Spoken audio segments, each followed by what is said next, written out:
حمزہ ہے اس کو بھی آپ کلیئر پڑھیں گے، تحقیق اسے کہتے ہیں، مینس کلیئر۔ تہزیء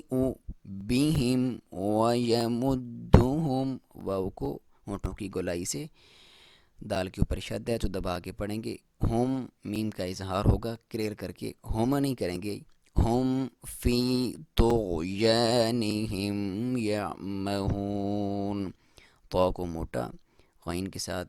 غین ساکن ہے تو جب ملائیں گے تو آپ نے تکرار توغو نہیں کرنا، طغیانہم یعمہون، واو ساکن سے پہلے پیش ہے، واو مدہ، ٹھیک ہے۔ اولئک، یہاں پہ جو مد ہے اسے مد واجب کہتے ہیں، اور اس کی لمبائی 3 سے 5 یا کچھ کتاب میں 2 سے 5 الف تک آپ کر سکتے ہیں۔ اولئک الذین اشتروا، لام کے اوپر شد ہے دبا کے، دی یا ساکن سے پہلے زیر ہے تو یا مدہ ایک الف کے برابر لمبائی، نش، شین کو اس طرح ادا کریں کہ منہ میں آواز پھیل جائے، تارا، را کو موٹا، تارا، أولئك الذين اشتروا الضلالة بالهدى، با کو دا پہ شد ہے دبا کے بھی اور کلیئر پڑھیں، موٹا پڑھیں، لام کے اوپر کھڑی زبر ہے ایک الف کے برابر کھینچیں، بل نہیں کرنا، بل، لام پہ آپ نے حرکت نہیں کرنی، بل ہدا، فما ربحت، را کو موٹا، اور یہاں پہ تا پہ ساکن ہے تو تا پہ اپنے حواس کو ہلانا نہیں ہے، فما ربحت نہیں کرنا، فما ربحت، اور پھر یہاں پہ تا ہے اس پہ شد ہے تو اس سے ملا کے پڑھیں گے، فما ربحت تجارتهم، را کو موٹا، تجارتهم وما كانوا مهتدين، الف مدہ ہے، یہاں پہ بھی الف مدہ ہے، یہاں پہ واو مدہ ہے تو حروف مدہ کو، یہاں پہ یا مدہ ہے، حروف مدہ کو آپ ایک الف کے برابر لمبائی میں پڑھیں گے۔ مثلهم، ثا کو کلیئر ساؤنڈ ہو، مثلهم كمثل الذي استوقد نارا، یہاں پہ پھر تھا، اس کو ثا کو کلیئر کریں گے، لل، لام کے اوپر شد ہے تو آپ ملا کے دبا کے پڑھیں گے، ذس، ذا کا ساؤنڈ بھی کلیئر آئے، سین کا ساؤنڈ بھی کلیئر آئے، ذس تو، واؤلین ہے، واؤ ساکن سے پہلے زبر ہو تو تو نہیں کرنا، تو، قاف کو موٹا، قد نارا، اگر یہاں پہ وقف کریں گے تو یہاں پہ جو تنوین ہے دو زبریں ایک زبر ہٹا دیں گے اور الف مدہ پڑھیں گے، قد نارا، اور اگر آپ ملائیں گے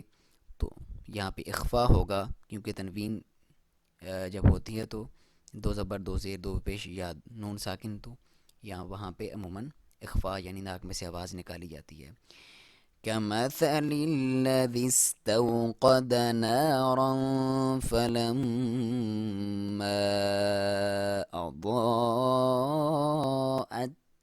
یہاں پہ مد جائز ہے، چھوڑ بھی سکتے ہیں، چھوڑیں گے تو صرف الف مدہ ایک الف کی برابر ساؤنڈ ہوگی، جو ہے حمزہ اس کو کلیئر کریں، ضا کو موٹا، اور یہاں پہ مد واجب ہے، اس کی لمبائی میں نے پہلے ڈسکس کر دی، 3 سے 5 یا 2 سے 5 الف کے برابر، اور میم مشدد ہے، یہاں پہ غنہ کریں گے ایک الف کے برابر لمبائی، فلما اضاءت، یہاں پہ اب میں نے مد جائز کو کسر کیا یعنی چھوڑا ہے، اضاءت، ضا کو کلیئر ہو، کا ساؤنڈ بھی کلیئر آئے حمزہ کا، ات پہ آپ نے آواز کو ہلانا نہیں ہے، ات، ما حولہ، حو، یہاں پہ واو ساکن سے پہلے زبر ہے تو حو نہیں پڑھنا، حو، اسے واولین کہتے ہیں، اور حو کر کے اب آپ کا ساؤنڈ ہونا چاہیے، ہو، الٹا پیش جو ہے اس کی لمبائی بھی ایک الف کے برابر ہوتی ہے، کھڑی زبر کھڑی زیر یا الٹا پیش جو ہے، ذهب الله بنورهم ما حوله ذهب الله بنورهم، اللہ کا لام موٹا کیونکہ اس سے پہلے زبر ہے، یہاں پہ واو ساکن سے پہلے پیش ہے تو ایک الف کے برابر لمبائی کیونکہ واو مدہ ہے، را کو باریک کیونکہ اس کے نیچے زیر ہے، وَتَرَكَهُمْ اب موٹا پڑھیں گے را کو کیونکہ اس پہ زبر ہے، میم کا اظہار، اس کو کلیئر، اس پہ آپ کی تکرار نہ ہو، ہم فی ظلمات لا یبصرون، وا کو کلیئر ساؤنڈ ہو، میم کے اوپر کھڑی زبر ہے، ایک الف کے برابر لمبائی، ہم نے یہاں پہ ادغام ہو رہا ہے لام کے ساتھ، تنوین ہے تو ہم نے قاعدہ پڑھا ہوا ہے جس میں ہم تنوین، دو زبر، دو زیر، دو پیش یا نون ساکن کے بعد حروف یرملون میں سے کوئی لفظ ہے تو ادغام ہوتا ہے، تو اب کیونکہ اور لام اور را کے ساتھ جو ادغام ہوتا ہے بغیر ہنہ کے ہوتا ہے، تل نہیں ہوگا، فی ظلمات لا یب، یہاں پہ الف مد ہے اور حروف قلقلہ میں سے با آتا ہے، تو یہاں پہ ہم نے پڑھا تھا حروف قلقلہ کون کون سے ہیں جی، قا، قاف، طا، با، جیم، دال، ان پہ جب بھی وقف یا آپ روکیں گے یا جزم کریں گے تو آپ تکرار سی پیدا ہوگی، یوب نہیں کریں گے، یوب نہیں کریں گے، یوب، یوب شیرون، سا کو موٹی سیٹی کے ساتھ واو مدہ ہے اور یہاں پہ آپ مد کر سکتے ہیں وقفے، تو آئیے تلاوت سماعت فرمائیں۔ اعوذ باللہ من الشیطان الرجیم، بسم اللہ الرحمن الرحیم، وَإِذَا لَقُوا الَّذِينَ آمَنُوا قَالُوا آمَنَّا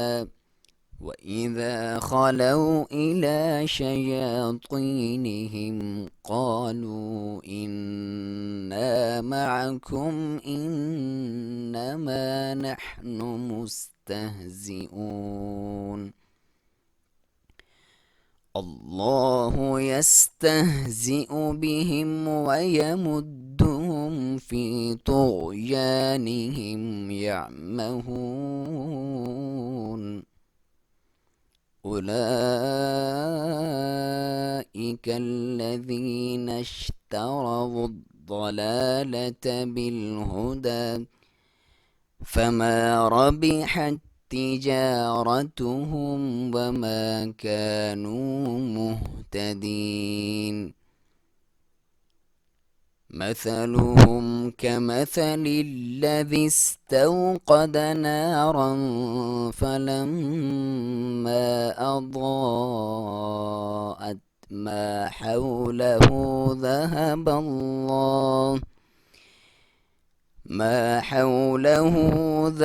الله بنورهم وتركهم في ظلمات لا يبصرون۔ اللہ کے نام سے شروع جو بڑا مہربان نہایت رحم والا ہے، جب یہ اہل ایمان سے ملتے ہیں تو کہتے ہیں کہ ہم ایمان لائے ہیں، اور جب علیحدگی میں اپنے شیطانوں سے ملتے ہیں تو کہتے ہیں کہ اصل میں تو ہم تمہارے ساتھ ہیں، ان لوگوں سے محض مذاق کر رہے ہیں۔ اللہ ان سے مذاق کر رہا ہے، وہ ان کی رسی دراز کیے جاتا ہے اور یہ اپنی سرکشی میں اندھوں کی طرح بھٹکتے چلے جاتے ہیں۔ یہ وہ لوگ ہیں جنہوں نے ہدایت کے بدلے گمراہی خرید لی ہے، مگر یہ سود ان کے لیے نفع بخش نہیں ہے اور یہ ہرگز صحیح راستے پر نہیں ہیں۔ ان کی مثال ایسی ہے جیسے ایک شخص نے آگ روشن کی اور جب اس نے سارے ماحول کو روشن کر دیا تو اللہ نے ان کا نور بصارت سلب کر لیا اور انہیں اس حال میں چھوڑ دیا کہ تاریکیوں میں انہیں کچھ نظر نہیں آتا۔ صدق اللہ العظیم۔ السلام علیکم ورحمۃ اللہ۔ محترم بزرگوں، بہنوں اور بھائیوں اور پیارے بچوں، السلام علیکم۔ آج ہم نے سورہ بقرہ کی آیات 14 سے 17 تک تلاوت کی، اور اس سبق کو اچھی طرح پریکٹس کریں کیونکہ اس کے بغیر ممکن نہیں ہے کہ ہم اچھے طریقے سے سیکھ سکیں۔ بہنوں اور بھائیوں اور پیارے بچوں، یہ لاک ڈاؤن کے دن ہیں اور رمضان بھی ہے، تو ان چھٹیوں سے فائدہ اٹھائیں، اور بہت ضروری ہے کہ قیام و جو ہے سجود جاری ہیں، نمازیں جاری ہیں، ہم تراویح بھی پڑھ رہے ہیں اور 5 ٹائم نماز بھی پڑھ رہے ہیں۔ جو لوگ باقاعدگی نمازوں میں پہلے نہیں کرتے تو رمضان میں باقاعدگی کرتے ہیں، لیکن کیا ہی اچھا ہو کہ ہم نماز کی ٹرانسلیشن بھی سیکھ لیں۔ جو پریویس سبق تھا ہمارا سورہ فاتحہ کا، اس میں ہم نے ٹرانسلیشن پڑھی تھی سورہ فاتحہ کی، تو سورہ فاتحہ کی ٹرانسلیشن تو وہاں پہ ہے، لیکن نماز کی ٹرانسلیشن یاد کرنا یا ڈھونڈنا کوئی مشکل نہیں ہے، نیٹ پہ بھی اویلیبل ہے۔ ہمارے جو چھوٹی چھوٹی کتابیں یا ایون کہ قرآن مجید کے آخر پہ بھی کچھ جگہ جو قرآن جو ہے وہاں پہ لکھی ہوتی ہے، تو خیر ٹرانسلیشن کا ایشو نہیں ہے۔ تو ہمیں یہ اپنی روزمرہ زندگی میں روٹین بنائیں، ڈیلی روٹین بنائیں کہ ایک ایک جو لائن ہے، ایک ایک جو جملہ ہے، فکر ہے، اس کی جو ٹرانسلیشن ہے، کیونکہ اللہ کے سامنے جب آپ نماز پڑھتے ہیں تو آپ اللہ سے بات کر رہے ہوتے ہیں ایک لحاظ سے، تو جب تک آپ اس ٹرانسلیشن کو ہی نہیں سمجھیں گے تو آپ کیسے اللہ سے بہتر طریقے سے کمیونیکیٹ کر سکیں گے۔ یقین مانے بہت ہی سرور ملتا ہے جب آپ ٹرانسلیشن کے ساتھ آپ کو پتہ ہو آپ کیا بول رہے ہیں۔ تو جو والدین ہیں ان سے بھی میری گزارش ہے کہ اگر آپ کو ابھی تک ٹرانسلیشن اتنی کلیئر نہیں ہے نماز کی، تو وہ خود بھی سیکھیں اور اپنے بچوں کو بھی ترغیب دیں، انہیں سکھائیں روزانہ ایک لائن جو آپ خود یاد کرتے ہیں تو بچوں کو بھی بتائیں کہ فار ایگزامپل تحیات للہ، تمام قولی عبادتیں، والصلوات والطیبات، و تمام فعلی عبادتیں، تمام مالی عبادتیں، یا سبحانک اللہم، پاک ہے اللہ، و بحمدک، شکر ہے تیرا، یا تمام تعریفیں تیرے لیے، تو یہ آپ کو تھرو آؤٹ پتہ ہونا چاہیے۔ تو ٹرانسلیشن کے ساتھ پڑھیں گے تو اجر بھی زیادہ ہوگا اور آپ کو سکون بھی زیادہ ملے گا، اور اللہ سے بات کر ہم کلام ہونے کا آپ کو واقعی جب تجربہ ہوگا تو آپ بہت سرور ملے گا، اور ریئل میں آپ یہ فیل کریں گے کہ پریویسلی آپ کیسے نماز پڑھتے تھے اور اب نماز میں کیسے آپ، کیونکہ جب آپ سجدہ کریں تو آپ کو پتہ ہو کہ میں سجدے میں کیا کہہ رہا ہوں، سبحان ربی العظیم، تو اس کا مطلب کیا ہے، سبحان ربی الاعلیٰ اس کا کیا مطلب ہے۔ ٹھیک ہے، السلام علیکم ورحمۃ اللہ۔